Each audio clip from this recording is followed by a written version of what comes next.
नमस्कार, मैं अमित मौर्य। आप देख रहे हैं केजीएन लाइव न्यूज चैनल। आइए रुख करते हैं इस वक्त की बड़ी खबर, जहां उत्तर प्रदेश के बदायूं में हैरान करने वाला मामला सामने आया है। यहां एक अधेड़ उम्र की महिला बेटी के ससुर के साथ घर से भाग गई। बताया जाता है कि ट्रक ड्राइवर पति की गैर मौजूदगी में ससुर अक्सर घर आया करता था। उत्तर प्रदेश के बदायूं से रिश्ते को शर्मसार करने वाला मामला सामने आया है, जहां एक महिला अपने ही बेटी के ससुर के साथ फरार हो गई। यह अजीबोगरीब घटना पूरे इलाके में चर्चा का विषय बना हुआ है। जानकारी के अनुसार महिला की बेटी की शादी 2022 में हुई थी।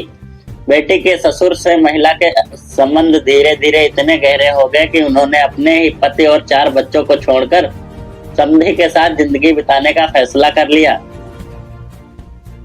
महिला का पति, जो पेशे से ट्रक चालक है, लंबे रूट पर काम करता था और महीने में मुश्किल से घर लौट पाता था। पति ने बताया कि वह पत्नी को समय पर पैसे भेजता था, लेकिन वह घर में समधी को बुलाकर अपने साथ वक्त बिताती थी। हाल ही में वह घर का सारा जेवर और नकदी लेकर समधी के साथ फरार हो गई।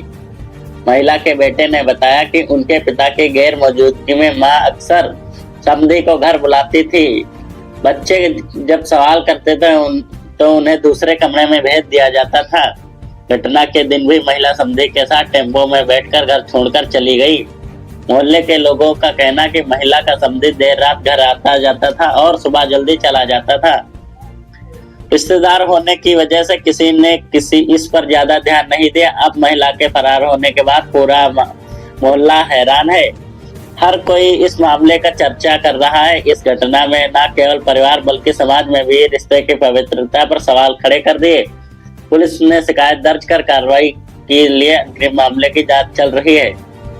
लखीमपुर खीरी जनपद से Amit Maurya, editor in chief की। दिल्ली टू काठमांडू गाड़ी चलाती हूँ, मुझे हो गए 2 साल चलाती है। मुझे पता नहीं मेरे घर में क्या होता है क्या नहीं होता। मेरी मैडम फ़ोन करती है, मैं पैसे डालता रहता हूँ। मैंने कभी ये नहीं पूछा कितने पैसे खर्च हो रहे कितने नहीं। ट्रक ड्राइवर की इनकम है कम से कम 40,000 रुपये महीने, ठीक है। उसके बाद में मेरी पीठ पीछे क्या चल रहा है क्या नहीं चल रहा है इसके बारे में जानकारी नहीं है। जब जानकारी पड़ी मैंने कहा मैं घर आके बताऊँगा, ठीक है। इससे पहले 3 बार मैं हंगामा कर चुका हूँ, 3 बार भाग चुकी है अपने समूह के साथ। इससे पहले भी मैंने फिर भी इसे रख लिया घर में। मैंने अब चलो अगली बार सुधर जाएगी, वो नहीं सुधरी। तीसरी बार ये हुआ 11 तारीख की रात में 11 बजे आंधी और पानी आया था। मैं लखनऊ था, गाड़ी लेके आ रहा था। इससे पता लग गया ये आ रहा है, खड़े हूँ घर में। हमने को फ़ोन किया, 700 रुपये वहाँ से गाड़ी करके आया। गाड़ी वाले का नंबर है, गाड़ी वाला खुद जान लगा। तो वहाँ से उन्होंने कहा था मेरी समधिन की तबीयत ख़राब है, जल्दी चलो उसे लेके आने। और मैं फ़ोन करता हूँ जहाँ वो बता रहे हैं कि उनकी बहन भाभी भैया घर में हैं, वहाँ है नहीं। उनके भाई भैया मना कर रहे हैं कि हमारे घर से चली गई। और वो लोग यही कह रहे हैं भाई भैया कर रहे हैं। और इतना मैं जानकारी सुबह भी करके आया हूँ। उनके मुन्नी के मकान में किराए पे रह रहे हैं बिल्लू सिंह, वहाँ से। पुलिस ने कंप्लेंट की है आपने? मैंने पुलिस में कंप्लेंट करी। 3 दिन से मुझे घुमा रहे हैं। क्या कह रही है कि आना नहीं चाह रही है। आएगी तो बयान देगी, जिसके बयान देगी उसके साथ जाएगी। आप कुछ नहीं करते। कितने बच्चे हैं? मेरे 2 बेटी हैं 2 बेटा। अच्छा, तब आपने पुलिस से और कुछ नहीं कहा कि इस तरीके के आप हमारी मदद नहीं कर? मैंने आप उनसे बहुत कहा, तो मैंने कहा कुछ नहीं हो सकता इसमें। बोले आप वहाँ जाइए मजिस्ट्रेट के पास, वहाँ कंप्लेंट। बेटी की एक की शादी हो गई। इस तरह से कैसे बच्चों को आप तक पाएंगे? अब सर जी एक बात बताइए, अगर मैं पैदा नहीं करूँगा बच्चों को खिलाऊँगा। औरतें सबकी हैं, सबके घर में होती हैं। अब ये तो नहीं मालूम किस टाइम क्या हो जाएगा।